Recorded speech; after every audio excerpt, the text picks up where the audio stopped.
a kid's uncomfortable.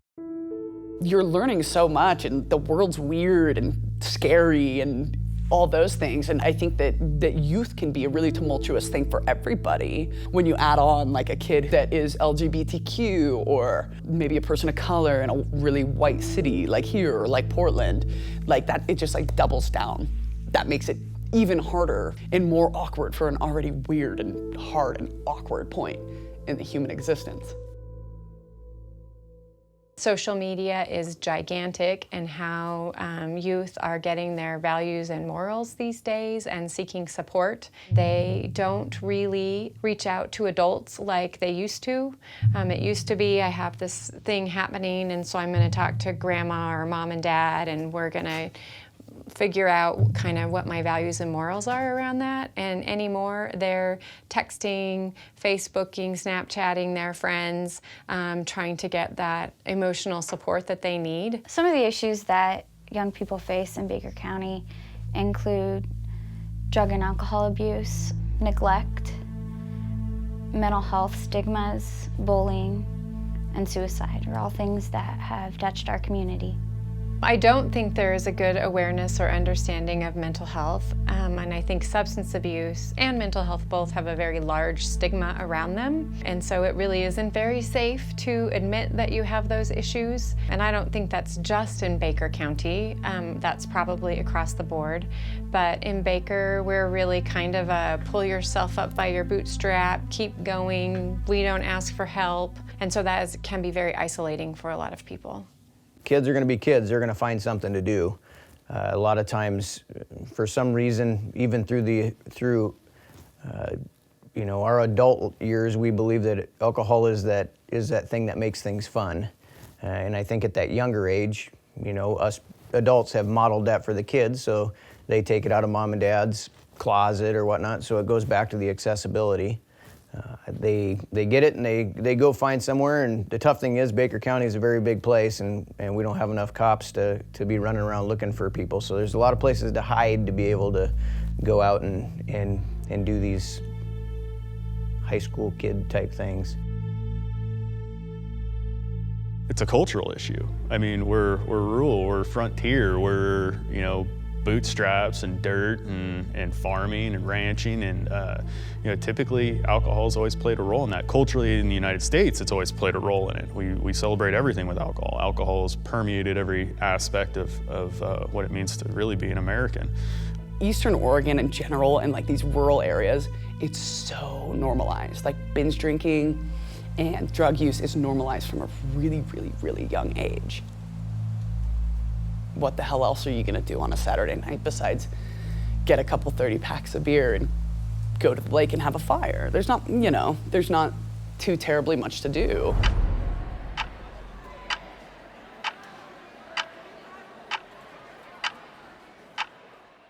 As a graduate of Baker High School and as a student athlete, I can see how I was not held accountable for my drinking. And as far as I can see, that has not changed to date. I could name numerous student athletes that have been allowed to continue to play sports despite people saying this person needs treatment. That same person's in their mid-20s and facing prison sentences. That maybe that could have changed had a person, cared enough for them to hold them accountable instead of looking at them as a great running back or a great point guard or what have you.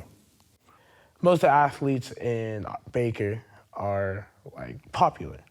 They're on the popular side. They do more. I feel like a lot of them are the ones that drink anyway. When parents don't take underage drinking seriously, we're really setting our kids up for what could be lifelong consequences. And then, 20 years from now, we sit back and wonder what happened. Well, we didn't do the things that we needed to do when the kids were younger. We didn't help them. We didn't ask the right questions. We just kind of let kids be kids, and now it's going to be a much harder issue to treat. If you look at the statistics, 1 out of 4 kids in our town drinks. So in a class of 100, there's 25 kids that will admit to past 30-day use. And that doesn't sound like a big deal, but when you realize that's a quarter of our kids, that's a lot of kids.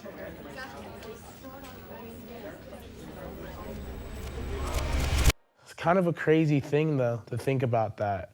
There are a lot of people at the high school that drink.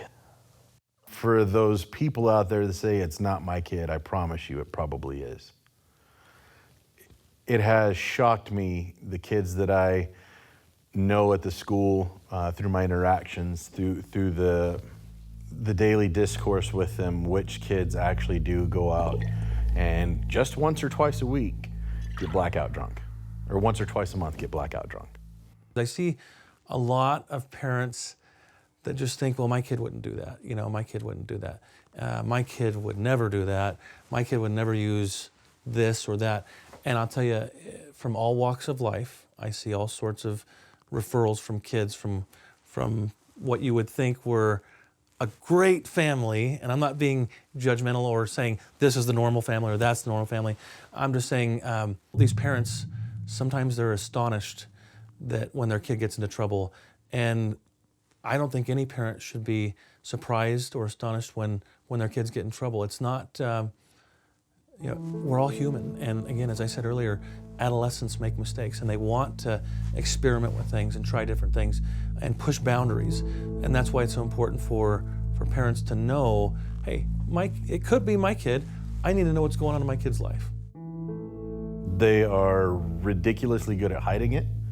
There are adults helping your children do this. Our community is suffering because of it. When I have a new business or expanding business visit with me, a lot of times I hear from them is the struggle with our workforce is that they cannot pass a drug test. That hurts our community, it really does. Businesses are gonna look at those statistics, they're gonna see, they're gonna ask the questions. If they don't like the answer they're gonna get, they're gonna take their business elsewhere. Drugs affect the neurowiring of the brain, and adolescent brains below the age of 25 are much more susceptible to those changes, and they have long-term behavioral consequences and cognitive consequences that we now know do exist. People are starting to measure the changes in brain function between kids who do use and kids that don't. With alcohol, you're actually doing brain damage. There's studies that have proven you are actually damaging your brain. Some of it comes back. Some of it, there hasn't been enough study to know whether it does come back.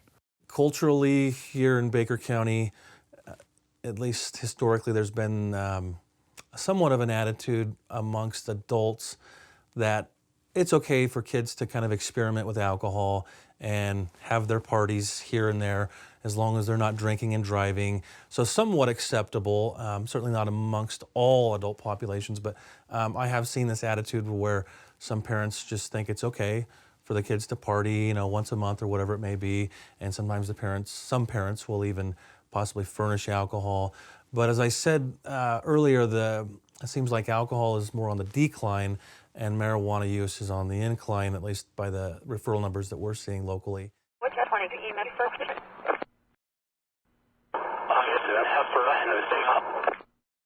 As far as the marijuana, I think that's just a growing thing. I think it's kind of like the new alcohol.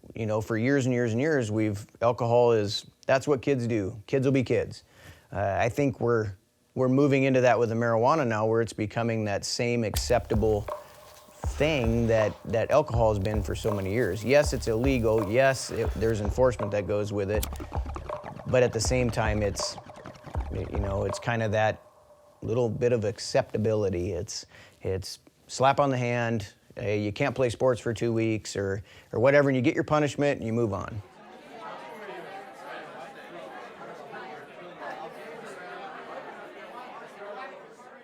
I go back to social norms with marijuana use. I think a lot of the kids that we see that are referred to our office for marijuana use likely have parents that are using marijuana legally in their home, and the kids think, well, if my parents can do it, then I can do it, and it's not that big of a deal. I do see a percentage of parents that are actually fine with their kids smoking marijuana. And then I have another population of parents that are absolutely not okay with youth smoking marijuana, even though maybe the parents do smoke. And then there's another population where the parents don't smoke and their kids are experimenting with marijuana as well. In the last 3 years, our crisis team has increased from 1 person on the day and 1 person at night to a team of 4. And that honestly has been since the legalization of marijuana. The high THC we have now is not grandma and grandpa's 2-3% THC. We're talking 50. The messaging we get is it's a plant, it grows. Well, the stuff we're buying is not something that just grows out there. This is something that's manufactured to the highest possible specs they can get so they can get the highest THC they can. Through research, we found that becoming a moderate to heavy smoker of marijuana around the ages 12 or 13 is actually a higher predictor of later development of schizophrenia than having a father or brother who has schizophrenia. You know, you go back, I think for years and years and years and years and years, alcohol has been what kids do. So I don't think there's probably a person you can go talk to that don't think the kids in high school or whatever age drink. I think you're going to shock a lot more people in Baker City when you start talking about the fact that we have high school kids and working down into middle school that are actually using hard illicit drugs. I think you're going to shock people. If you don't embrace the fact that there's meth in this town, you aren't paying attention. That's the bottom line. The fact that there are 10-year-olds testing positive for meth should disgust you. For a couple of reasons. One, that there's an adult out there willing to give a 10-year-old meth. That's horrible. But that a kid would be struggling so bad, it would be an option. There are people giving weed to kids that's laced with meth and they don't know it. That's no less horrible. No kid needs to be smoking weed. No kid needs to be smoking meth. But when mom and dad smoke meth to deal, I promise you 10-year-old sees that's how you deal with it too.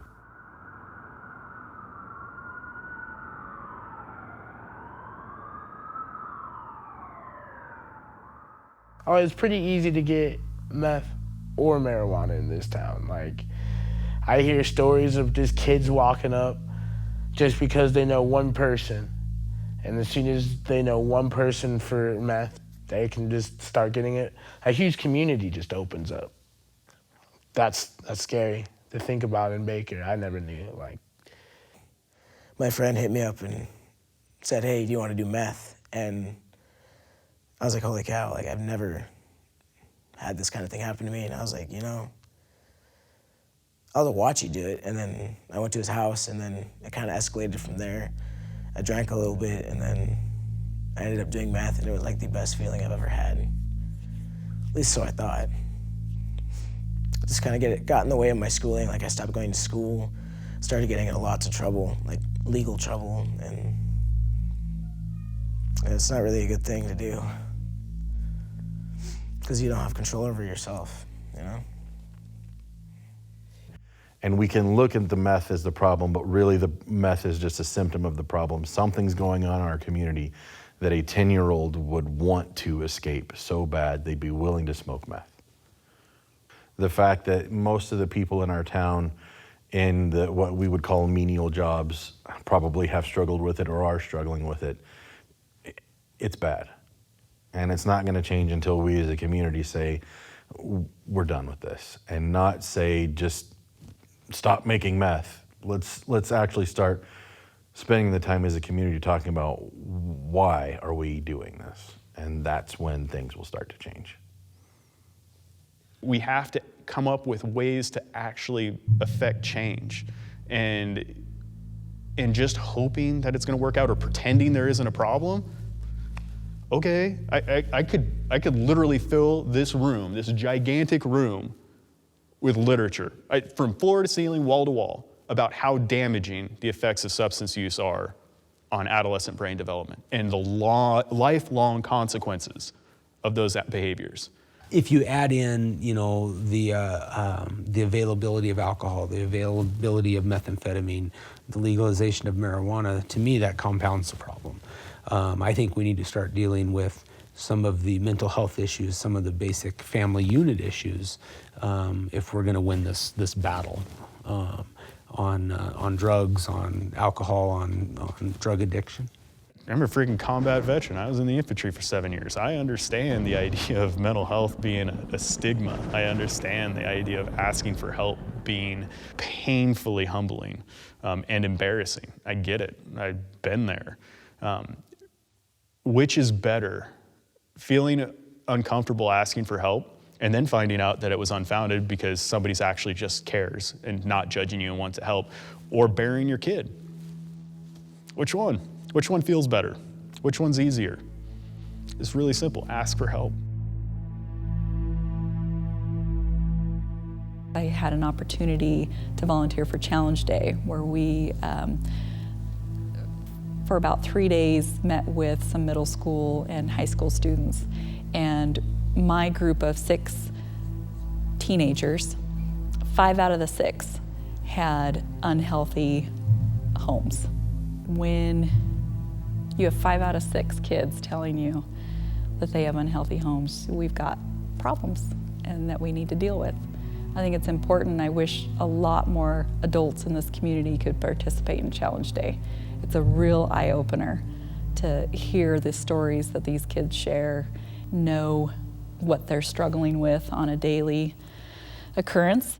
We know now that one of the best predictors of many chronic diseases and conditions is adverse childhood experiences, or ACEs. And when they're present and they occur, we can predict drug use, we can predict mental illness, we can predict lots of medical problems, fibromyalgia, chronic fatigue syndrome, diabetes, heart disease, specific forms of cancer, all based on how crappy and how hard and how traumatizing the child's life was growing up. Between birth and 18 years, there's 10 questions, and if they answer yes to more than one of them, their risks for all of those things increases.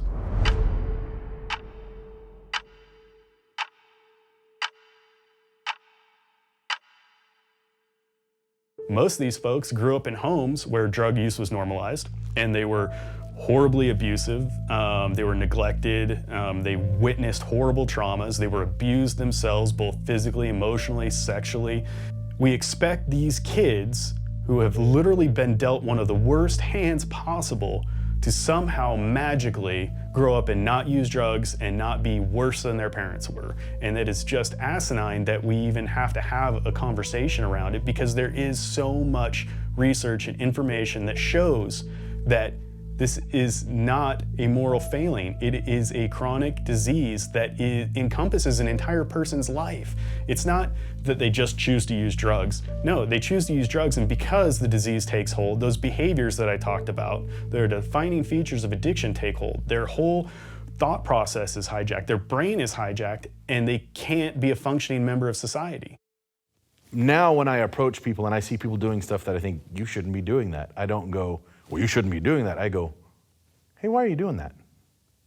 Because when I start asking why, then I can start looking at the real cause of the problem, or the real issue going on. All the stuff that we deal with in our community that everybody looks at that says they shouldn't be doing it, they should clean up their yard, they should drink less, they should be taking care of their kids, is really just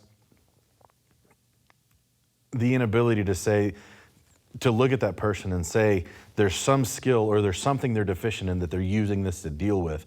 I don't have enough compassion to go, why you're really doing this. Drug problems, all of that stuff. We don't have a substance abuse problem in any of our communities in the United States. We have mental health problems that people are using substances to address because it's all they know to do.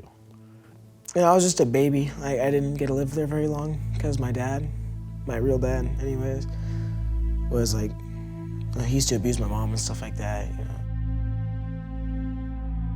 The last reason why we left is because he shot a cop or two, 2 of them, on the porch, and my mom decided that was it, and we ran.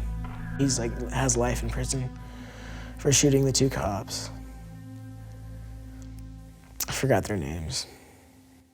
I believe that the core of addiction and the core of mental illness is shame. And the way when you have the shame that I'm not worthy, I'm not good enough, I'm not worth it, the only thing that you know to do is to numb it, which is what makes it works.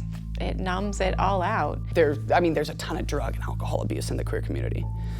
Self-medication, things like that. These kids have nobody to talk to.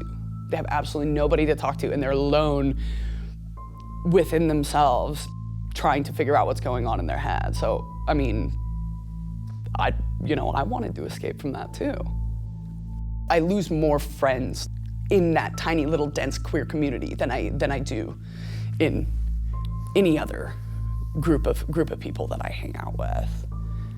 And it's, I think that says it all. Like the statistics of people committing suicide in the LGBTQ community, people being murdered in the LGBTQ community, drug abuse, overdose, all that stuff. Like being born as a queer person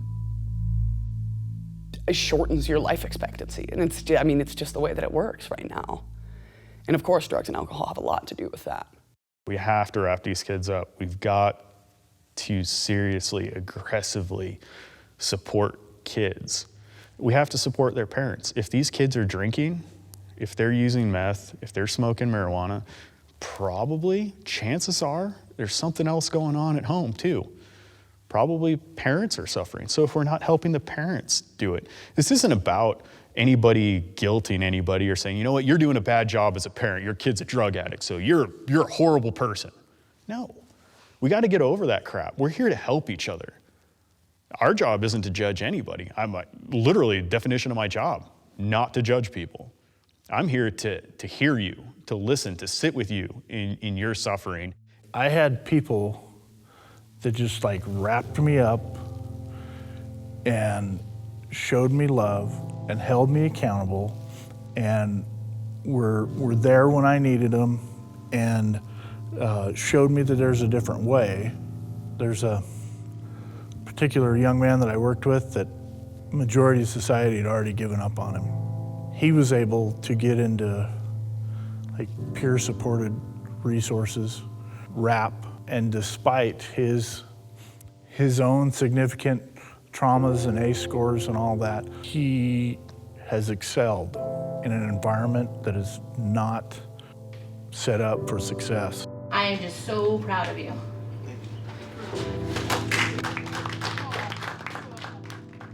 I'd say the biggest part of it is just getting a new group of friends. Like if I'm talking about the whole addiction thing. But yeah, I'm doing good now. I've been clean and stuff, so. Realizing that our community is only as strong as the weakest member, and instead of grabbing them and pulling them up to us, teaching them how we got to where we got, investing more time in each other, investing more resources in each other, and resources don't necessarily mean money. It's that I guess it's love. Care more about your community and the people in it than you do about what other people will think of you, and that's actually a big ask.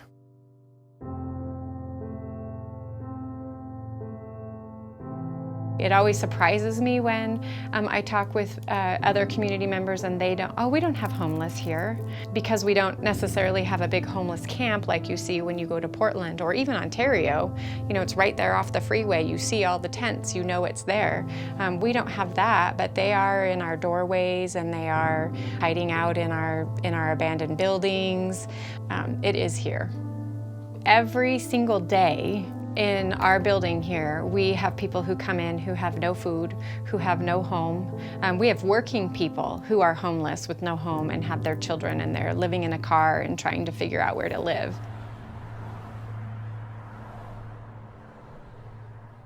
I just think that young people are hurting today for a multitude of reasons. They look to drugs and alcohol to maybe heal some of that hurting.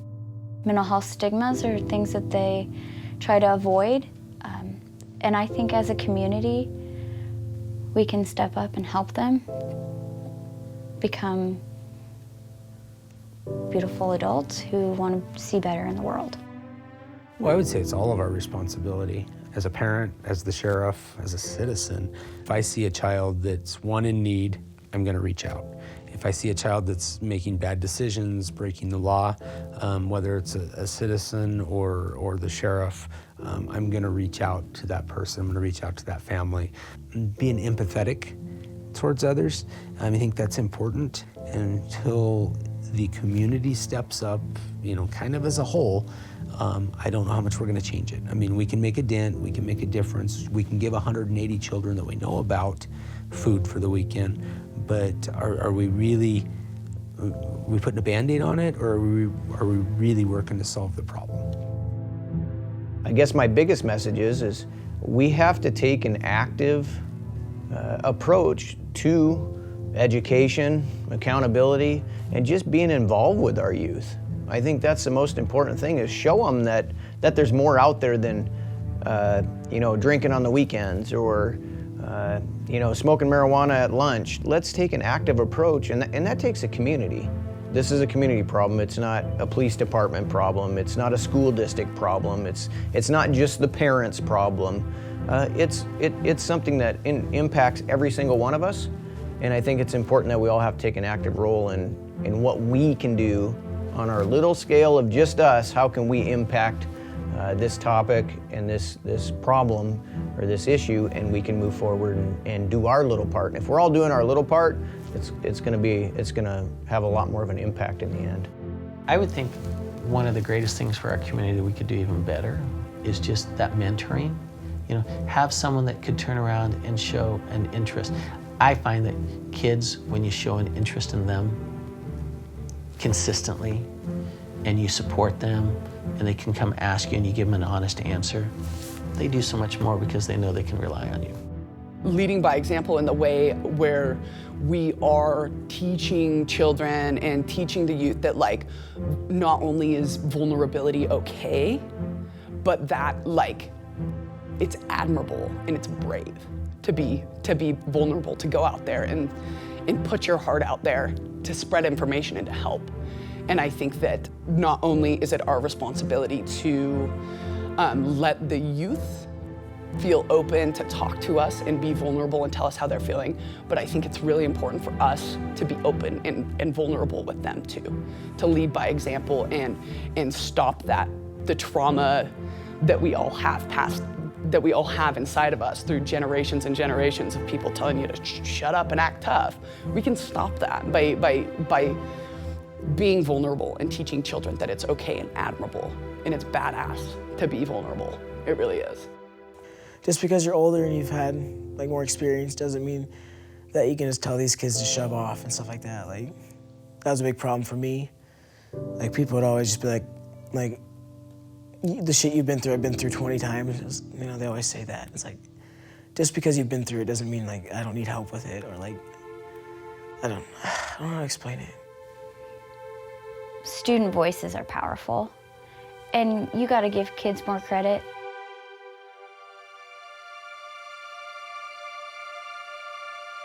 I get excited when I think about the youth in our community being the next generation to take over the reins, to carry on not forget the past where Baker has come from, because we can always learn from that, but where they're going to take it. I think it's very exciting.